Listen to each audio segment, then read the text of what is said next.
মাতৃভাষায় কথা বলার অধিকার রক্ষার দাবিতে এই শিলচর স্টেশনে প্রাণ দিয়েছিলেন ১১ জন মানুষ। সেই কারণে আসামের ভোটে ভাষা কিন্তু একটা গুরুত্বপূর্ণ ইস্যু।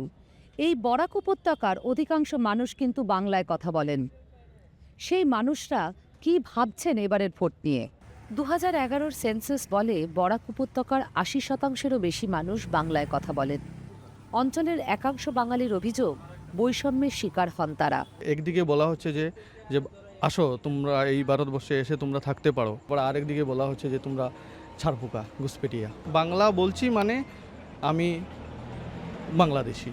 দেশভাগ পরবর্তী সময়ে যারা উদ্বাস্তু হয়ে এসছেন, তারপরে অনুপ্রবেশকারী, নানা রকমের অভিধায় আমাদের এখানে ঘোষণা করা হয়। আমাদের ছেলেমেয়েরা এখানে চাকরি পায় না। কোথায় চাকরি পাবে? আমাদের ছেলেমেয়েরা একটু বড় হয়ে তারা বাইরে চলে যায়, তারা আর কখনোই ফিরে আসে না। এটা একটা অনেক বড় একটা বৃদ্ধাশ্রমে পরিণত হয়েছে কার্যত।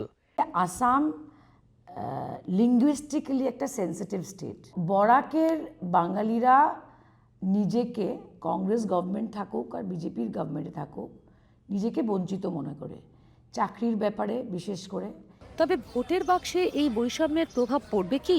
রাজনৈতিক বিশেষজ্ঞদের মতে হিমন্ত বিশ্ব শর্মার উন্নয়নের প্রতিশ্রুতি বরাক উপত্যকার বাঙালিকে বৈষম্যের আলোচনা থেকে দূরে সরিয়ে নিয়ে গেছে। বিজেপির সঙ্গে আমরা ডেভেলপমেন্ট প্রচুর পেয়েছি। হিমন্ত বিশ্ব শর্মা প্রচুর চাকরি দিয়েছে, বরাকের প্রচুর স্টুডেন্ট পেয়েছে। বিজেপি প্রার্থীদেরও প্রচারের মূল অস্ত্র অনেকাংশেই উন্নয়নের বার্তা। বরাকে আজকের দিনে সেক্রেটারিয়েট বনেছে, বরাকে আজকের দিনে মেডিকেল কলেজ একটা আছে, আরেকটা মেডিকেল কলেজের শিলান্যাস হয়েছে, আগামীতে সরকার আসার পর আরেকটা মেডিকেল কলেজ হবে। বরাকে একের পর এক উন্নয়ন ত্বরান্বিত হচ্ছে, শিলচরে ফ্লাইওভার হচ্ছে। তবে আসামের সীমান্তের গ্রামগুলিতে উন্নয়নের আলো কতটা পৌঁছেছে তা নিয়ে সন্দেহ থেকে গেছে। তাদের অভিযোগ, পরিচয় রাজনীতি নয়, রাস্তা, স্কুল, স্বাস্থ্য পরিষেবার মৌলিক দাবি জানাতে জনপ্রতিনিধিদের নিয়মিত দেখাও পান না তারা। বাংলাদেশ সীমান্তের লাগোয়া গ্রাম লক্ষ্মীর বাজার। এখানকার জনসংখ্যার প্রায় প্রত্যেকেই বাঙালি। সীমান্তের ঠিক উল্টো দিকে প্রায় ৫০ মিটারের মধ্যে এখানে পোলিং বুথ, যেখানে মানুষ ভোট দিতে আসেন। কিন্তু এখানকার মানুষের দাবি কি? কি চান তারা?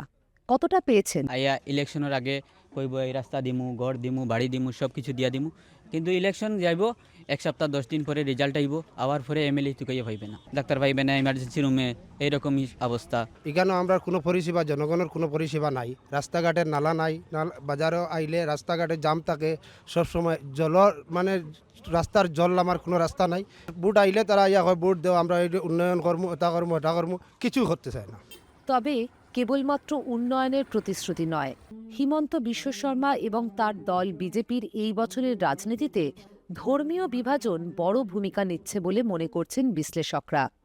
আসামে মিয়া সম্প্রদায়কে সরাসরি বৈষম্যের দাওয়াই দিয়েছেন স্বয়ং মুখ্যমন্ত্রী। বিশ্লেষকদের মতে আসামের বাঙালিরা এখন নজিরবিহীনভাবে হিন্দু মুসলমানে বিভক্ত।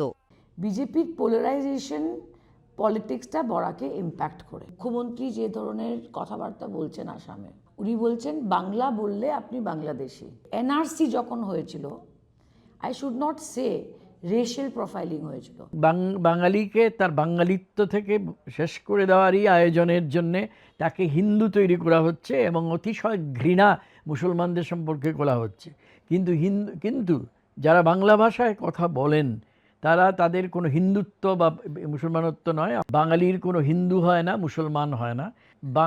বাঙালি সর্বনাশ করছে নিজেদেরকে হিন্দু এবং মুসলমানে বিভাজিত হতে দিয়ে।